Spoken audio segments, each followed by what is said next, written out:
इस वीडियो के अंदर मैं आपको स्टेप बाय स्टेप यही सिखाने वाला हूं कि आपने एक नया बंदा अपनी दुकान के अंदर कैसे लेकर आना है और कैसे फिर उसको अपना काम सिखाना है और कैसे फिर वो आपके बगैर ही आपकी तरह या आपसे भी अच्छा काम करेगा और आपकी दुकान को, आपके कारोबार को आगे की तरफ लेके जाएगा।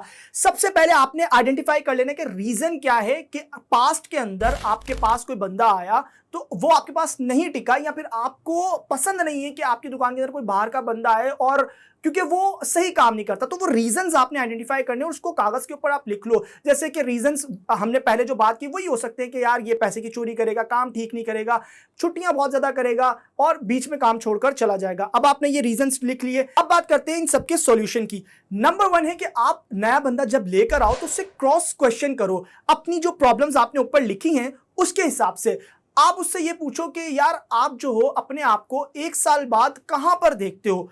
अगर वो इंसान आपको कहता है कि यार भाई 1 साल बाद तो मैं देखता हूं कि मैं चाहता हूं मेरी अपनी ही कोई दुकान हो किसी भी चीज की, मान लो कि आप बेचते हो, फ्राइज बेचते हो, लेकिन वो कह रहा है कि भाई मेरी कोई दूध की दुकान हो कि मैं वहां पर दूध बेच रहा हूं, तो यहां पर आपको समझ में आ जाएगा कि भाई ये टेम्परेरी यहां पर काम करने आया है। ये जो नौकरी ढूंढ रहा है वो इसलिए ढूंढ रहा है कि जो जितना टाइम इसको अपनी दुकान खोलने के अंदर लगेगा उतनी देर में ये कहीं और काम करे, वहां से पैसा है। तो यहां से आपको पता चल जाएगा कि भाई ये यहां पर टिकने वाला नहीं है। नंबर 2, आप उससे एक और क्वेश्चन पूछते हो। आप उसको बोलते हो कि अगर वो एक्सपीरियंस्ड है, उसने पहले कभी कहीं काम किया, तो आप उससे पूछते हो कि आप जहां पर पहले काम करते थे वो काम आपने क्यों छोड़ा। वो आपको बताता है कि भाई वो मैंने काम इसलिए छोड़ा कि यार टाइम नहीं हमारा बन पा रहा था।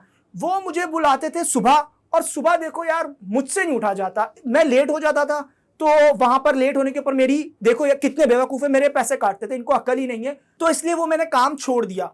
अब यहां पर आपको पता चल गया कि ये इसको आप जिम्मेदारी नहीं दे सकते। अगर आपने अपनी दुकान खोलने की जिम्मेदारी इसको दे दी, ये लेट लतीफ है, ये टाइम पर आएगा नहीं, आपको दुकान पर इतना बड़ा ताला लगा हुआ नजर आएगा। खैर ये मैंने आपको एग्जांपल दी कि जब आप अपनी हिसाब से जो प्रॉब्लम्स आपने पास्ट के अंदर देखी है कि यार लोगों के अंदर ये मसले होते हैं, इस वजह से मैं नए लोग ला नहीं पाता हूं और मेरा कारोबार आगे बढ़ नहीं पा रहा है, तो आप अपने मसलों के हिसाब से सवाल जवाब उससे करोगे।